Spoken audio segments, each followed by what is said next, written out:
Nice to see you. Good morning. Nice to see you too. I'm going to ask you the first question. Did you always know that you wanted to be an assistant superintendent? And if so, how did you get there? No, definitely I did not ever anticipate in any way, shape, or form that this would be where I'd land. I didn't even know I wanted to be a teacher when I was in college. I studied totally different. I studied theater and sociology and was going to be an actress in New York. But then I realized I like to eat. So I did a year of volunteering after college. And after that, I had to live with my parents because I had no money for about 5 months. And I substitute taught while I was doing that. And that's when I fell in love with teaching. Wow. So then becoming a teacher, I never, ever would have thought I'd do anything else except teach. Right. I love it so much. But I don't know, it's just as I went on, it seemed like opportunities sort of opened up and I went for them, and then I just kept going to school. And so here I am. I will say I didn't even know what an assistant superintendent was probably when I was in college, but it's the best job I could ever imagine having. That's amazing. It's funny how those things work out. You think you're going to go one way and then it just turns around completely the other way. Absolutely. Could you tell us a little bit about your educational background and kind of your career pathway to teaching? Yeah, sure. So I went to college. I'm from New York, Long Island originally, and I went to college at Holy Cross in Worcester, which is how I got up to Massachusetts. And like I said, I studied theater and sociology. And then after the year of volunteering, I went back and got my master's in special education and reading because I knew then I wanted to teach. And then while I was teaching, after I'd been teaching about 8 or 9 years, I went back to school again to get my license as a special ed director. Continued to work as a special ed director while I got my CAGS, which is a certificate of advanced graduate studies. And that's where I thought I would stop. But then as I was finishing that, I had some good friends who were said, you need to just keep going. Because if you go get your doctorate and you finish, you'll be psyched. You know, I was 36 at that point. So I did. I went to Northeastern and got my doctorate in educational leadership in 2015. Wow. And my goal was to finish before my son was in first grade, and I did. So that was good. So throughout all that time, though, I was a teacher for 9 years. I was a coordinator for a collaborative for 3 years. I was a special ed director for 7 years and assistant superintendent this next year. So it sort of was a progression. Yeah. That's awesome. That's great how that worked out and came about. Kept going to school. Right. So you mentioned your son, and you guys live in Mashpee, right? Mm-hmm. So do you enjoy living and working in Mashpee? That's a really good question. I love living in Mashpee. We've lived here for 10 years. I have 3 children, and 2 of them went through the Sandwich schools because their mom lives in Sandwich. And then our son Gabe goes through the Mashpee schools. I grew up like I said, on Long Island, and my dad was a teacher in my high school, and there were 9 kids in my family, and I always swore I would never do that to my kids, and here I am. But I will say, before I came to Mashpee to work, we talked as a family very openly about, his feelings about having mom be here and my feelings about it. And it's worked out great, in terms of his experience. I've stayed real far away, as far as I can, from whatever he's doing, unless I'm invited to do so. And in terms of living in the town where you work, there are more good things than challenges, I would say. I understand, because I do the same thing. So it's I was commuting before, though, like 50 miles each way for 9 years. So I will say I commute about 4 miles each way now, and that is fantastic. Nice. And it's nice to contribute to the community in which I live. And I think I really like that piece as well. That's awesome. I feel the same way. Living in Mashpee, it's a really great community to be in, but it's also a great community to give back to when you are living there and can work and know people and help people. Yeah, I think also because my job is so sort of intense and there's a lot to it. When I was doing this job somewhere else, I didn't have as much time to give to the school here because I was doing it somewhere else. So it's when my time is so limited, I feel really grateful that my focus and my energy gets to go into making my town, these schools the best they can be. And yeah. Fun. Yeah, and that's really like a unique situation, but it's awesome. Yeah. I mean, you should ask Gabe what he thinks about having. No, I'm kidding. No, he actually, I think he likes it if he. I really do stay far away as far Yeah, as that's good. and if he needs something, he knows I'm here. So. And that's probably good too. That's like a nice thing to have. He'll be in the middle school next year, and he'll probably be very excited to not have me in the same building at that point. That's exciting too. The middle school is a fun transition. That's scary. Yeah. But yeah, it'll be great. Yeah. As a female assistant superintendent, do you view yourself as a role model for young women, not only within your district, but within connecting activities programs as well? Do I view myself that way? Probably not, but I should. But it's hard to think of yourself in those terms, I think. Right. What I love about being part of connecting activities are the relationships that I can have with all sorts of people, but in particular, sort of the young females who are just starting out on their path. And if in any way, shape, or form, the mistakes I've made or the lessons I've learned can be helpful to somebody else, then that's all I'm grateful for that opportunity. Yeah. But it's hard to think of yourself as a role model when you're just trying to do your best every day and whatever. But I do love that opportunity to communicate with young people. That's why my job's so great too, is I get to work with young people who are going to ultimately they're going to surpass anything I could imagine doing with my own life. And that is the best part. Yeah, that is the amazing part of working with young people. It's to see what they go on to do. Yes. Yeah. And to, encourage and support and congratulate, and just even like looking at you and I'm like, yay, it's so good to see you doing, like, you're living your life, you're having, and it's why we do what we do. It's definitely the best part of the job. I've always said that was my favorite part about going to Mashpee and going through the Mashpee school system was you have this support that doesn't end when you leave. And Mr. Balistracci was big on that. He said that at our graduation was, we're still here. And that support and that, like, people want to see you do well and they're cheering you on even when you're graduated and you're gone. That's a really unique thing, I think, to Mashpee schools. I agree, especially I think our size really sets us up for that as well. That, Mrs. DeBoer, our superintendent, it's just so funny. She knows every kid's name. She knows their family. She knows where they live, and all of the administrators are like that. So it's not just the teachers who see the kids every day, really the whole school from, sort of one spectrum to the other. And I don't think in a big district you could have that personal kind of it's harder connection. It is. So I agree. It's one of the things about Mashpee that I love the most. They say connected community and it's a tagline, but it really is, it's true. It's true. So it is a very connected and supportive community to be in. It's a great place to be. So right now with the COVID-19 pandemic, things have been a little challenging. How have you managed to be successful in, creating solutions to the challenges that have arisen? Well, I think the way that we've been able to be successful, and I would say Mashpee has done a pretty solid job of being successful. We have our pre-K to 3 kids are in full time. Our 4 to 6 we're in 4 to 12 we're in a hybrid model, and it's working. I mean, knock on wood, it's working really well as it can be. I mean, I wish we had everybody in all the time, but we can't. I think what has made that work is the incredible amount of teamwork that went into the planning and the hours and hours and hours of planning where, the 6 of us, the admin team, sat in a room, 6 feet apart with our masks on, but every single day from May, when we could come back, just us, through the beginning of school. Every detail was thought about, every contingency, and it was probably the hardest work I've ever done, but it was that team where one of us was starting to feel like, oh, this is just crazy, the stress is too much. Everybody else was sort of calm, and then that person would calm down, and then one other person would bubble up, but we never bubbled up at the same time. And we were all really supportive of each other.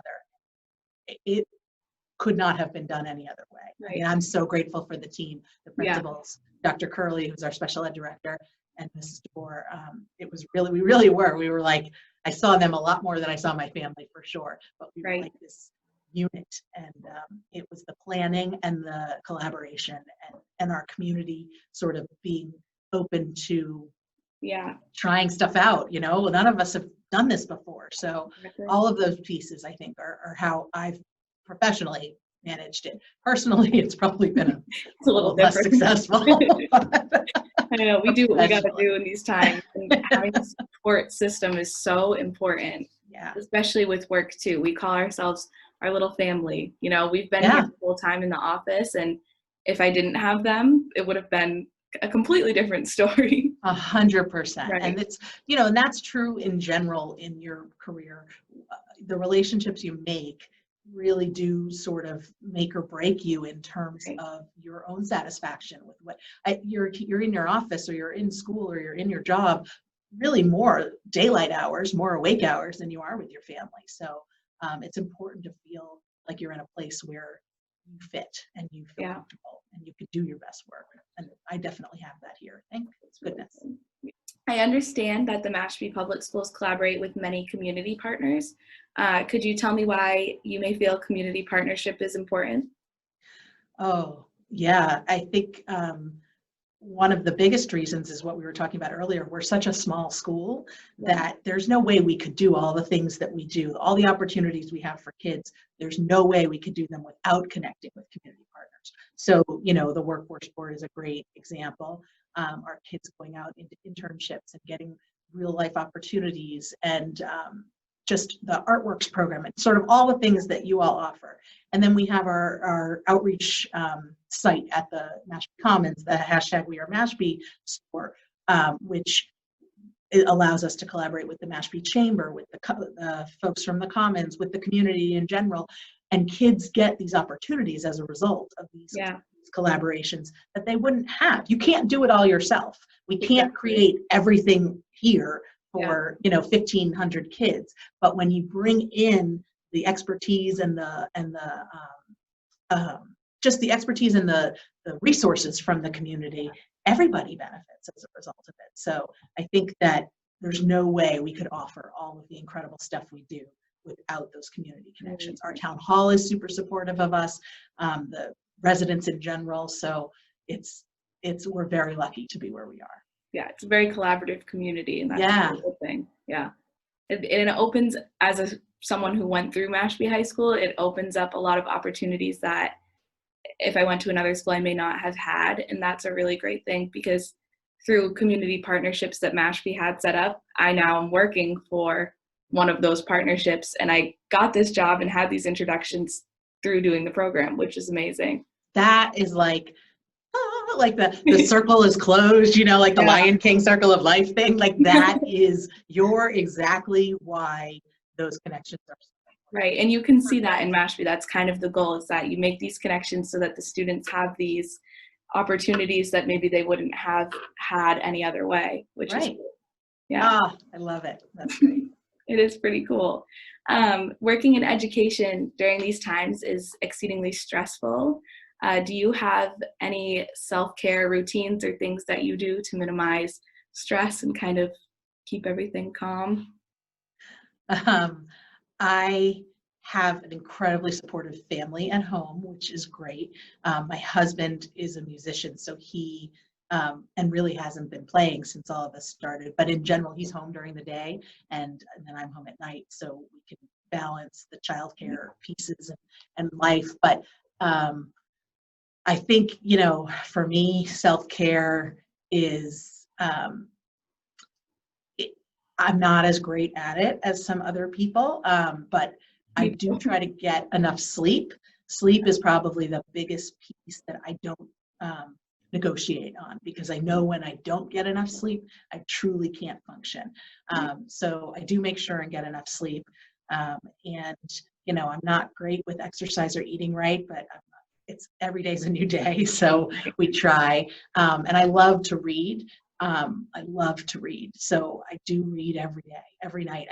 Sometimes I fall asleep within minutes, so I don't read much, but, but what I would say to people out there, especially other women, is that there's no way to have it all Right. and do everything well. So it's really important to find people to surround yourself with who, sort of like I was explaining in the summer, when you're sort of, they can be there to sort of hold you up, and then you do the same for them. So my family is incredibly supportive. My colleagues here are incredibly supportive, and I have wonderful friendships. And I think it's important to really be okay with not being perfect. Right. Not perfect, nor is everything I do perfect. And I don't strive for perfection. I just strive to be better today than I was yesterday. So sorry, long answer to. No, that's okay. I agree. Yeah. There's no right. Sleep is huge for me. Yeah. And everyone's so different. I think people get stressed out thinking, how should I be doing this the right way? How should I self-care? Nothing is more right than what's right for you. Yeah. No right. Yeah. I mean, Gabe's watching The Simpsons from the beginning because Disney Plus has it on there. Yeah. And so he's on like season 18 or whatever. And sometimes just sitting there and watching an episode with him, and I'm like laughing my head off. Right. That's self-care for me, Exactly. So it doesn't always have to be, although I do love yoga and I do meditate, but it can be a lot of different things, whatever works for you. Right. And it's okay, again, to not necessarily know what your self-care is, and just what makes you feel settled. Right. And sometimes you don't know what your self-care is. You do it. What's yours? I'm interested. What do you do? Oh man. I like to read too. I'm big on reading. And lately I've been getting into shows like like binge watching? Oh yeah. When quarantine was happening, I was binge watching completely. But that's what I was doing in quarantine for the most part. And reading's really big. It's good to exercise your mind, especially when we were home so much. Yes. I love too the public library. You can just download books onto your phone. Do you have a mentor? And if so, who is it and how did this person impact you? I've had a bunch of incredible mentors in my career. I would say, my parents were my first mentors, and they always they instilled in me sort of the, not necessity, but the value of education. And it was never a question of if I was going to college, not even remotely. It was just, what are you going to do? And then in my career, I always was lucky enough to work with people who brought out something new or better in me. So, my colleague at North River Collaborative, Clarice Stolliver, who is still just somebody I pick up the phone and call and say, hey, I've got this issue. My superintendent in West Bridgewater, where I was, Dr. Patty Oakley, who hired me at 31 to be her special ed director, is absolutely just taught me how to be not just a better administrator, a better educator, just how to work through sort of logistics and deal with people. And Pam Gould, who's the superintendent in Sandwich, Dipna Thomas, who's the executive director at Pilgrim Collaborative. Those three women were the ones who actually pushed me to go and get my doctorate. And those are four people I can just name off the top of my head. But you asked how I kind of got them, and really it's an evolving thing. So it was, these people were colleagues or my boss or whatever, but we also had a chemistry that was really solid. I think you can't force a mentorship, so you have to really sort of get along with the person and be able to laugh and make stupid jokes and whatever, and be able to get that value back from them. They've walked your path before, so you can ask them the stupidest question and not feel embarrassed. So it's a combination of the relationship and their knowledge base that was super valuable for me. Yeah, that's nice. It comes naturally, which is a really great thing. For a lot of people, have mentors and they don't even realize that they have mentors. Exactly. None of them were formal mentors for me. I've had formal mentors too, who were great and wonderful, but the most impactful people were those four, I would say. Yeah. My last question for you is, what would you tell a young female going into education? What kind of advice would you give? Oh man, I would say you welcome, and I'm so glad you're here. And I would say how lucky you are to be walking into a field that, you know, no matter how much you put into it, you're going to get so much more out of it. I would say don't be afraid to ask questions. And I would say probably more than anything else, because what I see with teachers that worries me is that high level of anxiety for being perfect. So I'd go back to there is no such thing as perfection. And so don't set yourself up to feel disappointed if, you know, take risks, try things. If they don't work, you learn from it and you move forward and you try something different. Don't be afraid to make mistakes. Just try not to make the same mistakes over and over again. Try and do better the next day. But the mistakes are how we get better. And so no one walks into their first year of education perfect. There is no perfection, but no one walks in knowing what they're doing. And you just sort of keep pushing yourself through, find those sort of charismatic colleagues that you can go to, whether it's a mentor formally or not, and really just enjoy the kids. That's the greatest thing of what we do. That's why we're here. That's what I would recommend. Thank you so much. That was great. Oh, good. So it was so nice to talk to you. I know, you too. Obviously, we could talk all day. I'm not, you know. I could talk forever. I'm not bad with that.